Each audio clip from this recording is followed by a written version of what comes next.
Hi guys, BuildZoid here, and today we're going to be taking a look at my most recent questionable eBay acquisition. This right here. This is a Gigabyte X299 Xtreme Waterforce. I said the name out of order because it's X299 Aorus Xtreme Waterforce, but you get the idea. It's an Xtreme Waterforce. This board normally retails for £1,400, which is insane. And I got it off of eBay in 4 parts not working, like in spares and repair condition, for 75 quid. And it's fully functional, or at least as functional as I care for it to be. I didn't get the water block with it, which honestly I consider that a win. I wasn't planning to use the water block with the motherboard anyway. And so the seller not shipping that over just sort of saves me the hassle of figuring out what to do with that giant hunk of metal. So I'm very thankful that I don't need to deal with that. All of the memory channels boot. All of the memory channels boot 3,800 megabits per second. I've also done a 4,000 megabits per second test where any 3 memory channels will boot. So it's not a... that's not a motherboard problem, that's just X299 being X299. Basically, the X299 memory controller, as you go for higher and higher memory speeds, the memory initialization gets worse and worse and worse, so you start losing memory channels. So at 4,000, it's pretty regular to only boot with 3 out of 4 memory slots working. And yeah, here, I can take any one memory stick out, any of them. I can take out this one, it doesn't matter which memory stick I pull out. As long as I pull one stick, it'll boot 4,000. So it's not like there's something wrong with the motherboard because any channel will do 4,000 megabits per second. It's just the memory controller won't initialize all 4 channels at 4,000 megabits per second at the same time. That could potentially be fixed with a BIOS update. This is actually F2 BIOS. This is probably a very early BIOS. There's probably an F3. So, yeah, where was I going with this? So basically, the CPU end of the motherboard works to the extent that I care that it works. So yeah, memory channels work. And that's important because the condition that I got the board in had the socket looking like this. So it is pretty, that's sort of my validation that it's one thing to just be able to boot all 4 memory channels. It's another thing to make sure that they're actually still overclocking properly, because you can sometimes have, let's say you have, honestly, just if you have greasy hands and then you just, or even, not even that, if your hands are slightly dirty and you touch the gold fingers on your memory sticks and then you install them in a system, that can actually ruin memory overclocking capabilities. So having slightly dodgy pin contact on one of the pins that's actually important for memory overclocking would potentially completely screw over one of the memory channels. But since all of the memory channels have the same sort of frequency behavior, pin contact, I'd say, is good across the board, or at least across all channels, and whatever pins were bent maybe weren't really related to the memory enough. Or because they could have been memory power, which is technically related to the memory, but it's that's not super important. There's a bunch of power pins for any power rail, so those are heavily redundant. So if one of them is kind of not doing so great, that's not really a big deal. So yeah, all the memory channels work, all of that works, that's great. I removed the Wi-Fi module because it got bent up in shipping a bit, so yeah, don't care about Wi-Fi. No water block, which, as I mentioned, I don't care about. Board's got dual BIOS, 16-phase VRM. Honestly, I'm so excited to have this board. I was really annoyed when I think I saw this board at Gigabyte, or they told me about this board or something like that, and I was really annoyed that they weren't doing an air-cooled version. They were only doing a water-cooled version, and I was like, this is completely stupid. The chipset doesn't need water cooling. I can kind of give you the M.2s, because those do sometimes run hot. Water cooling the VRM, okay, I guess. And CPU water cooling, I'd rather just buy my own CPU block for a fraction of the price and get similar, if not better, water cooling performance, but hey, sure, whatever. So yeah, I'm really not a fan of full cover water blocks because it's the chipset definitely doesn't need it. That's just an unnecessary expense. The M.2s, though, I guess maybe don't like they are under the GPU, so that kind of like the fact that it's really hard to get anything under a GPU properly cooled. Okay, I guess if you run water there, that's a bit better. But yeah. So I mostly just wanted the actual board, and I got the board, and I got it for 1/20th of the retail price, which yeah, that's pretty exciting. That's the best like ratio between working price to broken price that I've ever had. Yeah, that's the best ratio I've ever had on anything I bought because GPUs you normally buy them for like a fourth of their functional price or yeah, somewhere around a fourth of their functional price, if not more. Like I've seen dead 2080 Ti's and 1080 Ti's and like high-end like modern high-end dead GPUs go for absolutely insane prices. Um, it really makes me wonder, like, the people buying these, do these people have like a 50% or higher repair rate? Because that just doesn't seem very realistic, especially with how many things can fail on a GPU that aren't exactly repairable. But, so, yeah, anyway, I got this for 75 quid, and all that was really wrong with it, or at least the only thing that was preventing it from turning, like, functioning, and we will turn it off at this point because there's no need for it to keep running. The only thing that was preventing it from turning on is, well, the socket being all messed up. So, just massage the pins a little bit to get them back into their correct positions. I usually do this with a set of tweezers.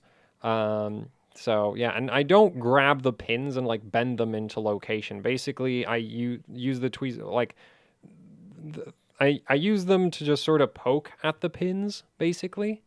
Um, so yeah, that's why I said massage the pins into position, not unbend them, because I feel like saying unbend them sounds like you would grab the pin and then bend it, and it's like no, that's not what you want to do. These are very thin little bits of metal. They have a tendency, like if you bend them back and forth enough times, they'll just snap due to metal fatigue. So you really want to minimize the amount of times that you're like bending them in different directions, right? Like pushing them in the same direction a few times in a row so that they end up in the correct alignment. That, as far as I'm concerned, is fine.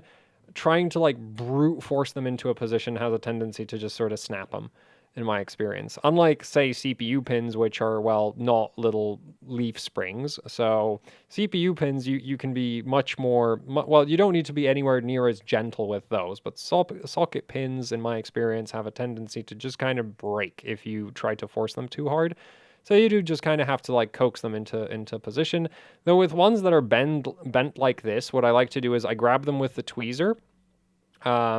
With, well, one, I use one of my tweezers to grab the pin, and then the other one sort of to push the pin back down, because if you just try to push on this pin, like if you just try to level it out, like you might initially want to try, that bend, that curve that's now in the pin, that's not going to go away. It's just going to bend at the joint towards the, at the plastic. So you don't really want that. So you'd grab it somewhere, like, so I'd grab it with one tweezer, like down, down low in sort of this area, and then I'd bend the pin afterwards. Yeah, a lot of the other ones, like this one, you just need to coax it a little bit. These look really bad because they look like they're almost missing, but they're just slightly out of alignment. So these were also super easy to fix. It actually took me longer to figure out a cooling system for the chipset than it took me to fix all the pins, because I couldn't find the chipset heatsink that I wanted to use, and so it ended up on a memory heatsink, which works well enough. Like the X299 chipset really doesn't put off that much heat. Anyway, here's the annoying part of buying dead motherboards on eBay. And it's specifically dead motherboards because I feel like dead GPUs are pretty easy, like simple. It's like they either come in an anti-static bag or they'll come in like wrapped in some bubble wrap or something, which the bubble wrap, obviously it's not anti-static, not ideal, but I've yet to have that actually cause an issue for me, so I don't consider it that much of a problem. However, the things that dead motherboards get subjected to is like, I'm pretty sure the sellers are trying to kill them with the shipping process, because I've had like socket protectors, okay? Basic thing for LGA motherboards. if you're buying a dead motherboard on eBay, you're probably not going to get it with a socket protector, which is just like so frustrating. Because sometimes you'll even have dead motherboards where like it's not a socket problem and they'll ship it with no socket problem. Like the socket's fine and it's some other defect on the motherboard and then they'll ship it with no socket protector. And it's like, whoa, I'm sure glad the socket didn't get screwed up by the shipping process, which admittedly shouldn't really happen, but it's like still, I feel like they should ship with socket protectors because it's so frustrating. Anyway, this board came in the like worst condition box I think I've ever or ugliest box I've ever received. Not worst condition. Like the box itself was actually still structurally sound, but what the hell is this? Like seriously, what is this? Why is it in the box? I have no idea. There wasn't enough of this to be considered padding. Like if this was supposed to be padding, there wasn't anywhere near enough of this to be considered padding. Other than that, there was an accessory box. And then the motherboard was just kind of resting on top of the accessory box and this box over here, which I assume would normally contain the water block, but I guess the seller, like decided to save on shipping by not shipping the water block, which I'm grateful for that because I don't have to figure out what to do with this stupid thing. But yeah, so the motherboard was just sort of resting on top of this. You might be like, it had an anti-static back. No. Did it have any kind of padding? No. Like literally, it was just a board in a box. I am so glad that Gigabyte does I've complained about this like unnecessary because all of this looks like it's plastic, right? It does a really good job of looking like it's plastic thanks to the paint job. This is metal. This right here is one big piece of aluminum. I think it's cast probably. I'm not entirely sure. I don't know that much about metalworking, but I think it's cast because there's not really the edges on it aren't super defined like what I'd expect from machined parts. This right here, same kind of deal. This over here, like, looks like plastic, not plastic. Like, looks like plastic, sounds like plastic if you rub your finger on it, but if you take it off the board and then tap it with a metal, it sounds like metal. So this is aluminum, that's aluminum, this is also aluminum. So thanks to this motherboard having all of these basically this basically adds a bunch of structural support to the motherboard. It makes it very hard to bend the board because you have these big, long pieces of metal attached to it. Also, the board comes with a very rigid backplate, which Gigabyte just has on a lot of their high-end boards. And so even though the motherboard was just kind of sitting in that box with no padding whatsoever, it luckily didn't turn up bent. Yeah, so I actually appreciate all of the stuff that I normally complain about, how it needlessly adds manufacturing costs to the motherboard. I take that back. It does add some structural rigidity, and it is a good protection, and it acts as decent protection against very bad shipping, like bad packaging. But under most circumstances, I wish I wouldn't have to praise the motherboard for having a bunch of unnecessary metal on it that, protected it from terrible shipping conditions. But it is what it is. So, yeah, luckily the board didn't show up bent. And I have had boards, honestly, even like new motherboards show up with significant bends to them. But this board is very straight. So I'm pretty pleased with it. The VRM seems to be a little bit U-shaped, like a little bit curved. But I think that's more down to the fact that there's this board is so wacky. Like this is such a wacky board, which makes me all the more excited that I have one in working condition because I just love having wacky boards, right? So let's turn it off, just so I don't really want to kill my 7820X by accidentally turning it on with no heatsink. Not that that should kill it, but it's better if you don't unnecessarily, thermal shock your CPUs. So there's no mounting hole up here. There's no mounting hole anywhere over here either. So basically there's no support in this area of the motherboard. So if you push down on this, it just bends. So it is a bit curved this way, but it's not curved this way. So I consider that a win. And actually the curve might be just down to like me putting the heatsink on there or something like that. So I'm kind of worried. I guess if I run this with an LN2 pot, I won't use the test bench. I'll just sit it on top of some foam padding. Or actually like what I have done is just support motherboard, like just have it stand on the mounting hardware for the LN2 pot. And I have done that a few times. That's fine. Because yeah, if this motherboard was like floating like it is right now, because it is on these standoffs over here, right? Like you've got a standoff here, here. There is a hole over here that I'm not using. There's a standoff hole somewhere. There it is. Yeah, so there's a standoff hole over there. There's a standoff hole up here and one over here in the corner, but down the middle of the board, there's nothing. So if you put like a LN2 pot, which, those weigh 2, 3, 4 kilograms, over here, it'll just curve the board, and that's not great. So, yeah, it's the one, like, that's another wacky thing about this board is just, like, it's so, like, and it's XL-ATX, right? It's significantly longer than the ATX standard. It's also wider than ATX, so this is a very XL-ATX motherboard. But it does give you support for triple slot, triple GPU Crossfire or SLI. So that's kind of neat. Is like I could have a 290X Vapor X, another 290X Vapor X, and another 290X Vapor X. And that actually sounds really... Or I could have a 7970 Vapor X, 7970... Yeah, like any of the larger heat-sinked cards, you can put 3 of them in this, which I think, like, I'm thrilled about that. I didn't even realize initially, because I autopiloted into thinking, like, okay, this is standard ATX size, so this slot is normal distance from this slot, but it isn't. This is, or more like this, and these 2 slots are further apart than these 2 slots, but that's not the case. All 3 of these slots are evenly spaced, and they're all 2 slots apart. So, yeah, they'll accommodate triple GPU heat, triple slot GPU heats. I can't English. You get what I was going for. So yeah, great PCIe slot support. Back to the box. So the box was terrible, and the box, luckily the board made it. And then here is what I think actually led to the bending of the pins, because this sure looks like somebody had a water cooling leak on the motherboard. And here we have more of it. This is after I gave the board a bath. So when I say gave the board a bath, I literally mean I took it to the sink and I washed it with water and dish soap and a soft, like a very fine, very soft toothbrush.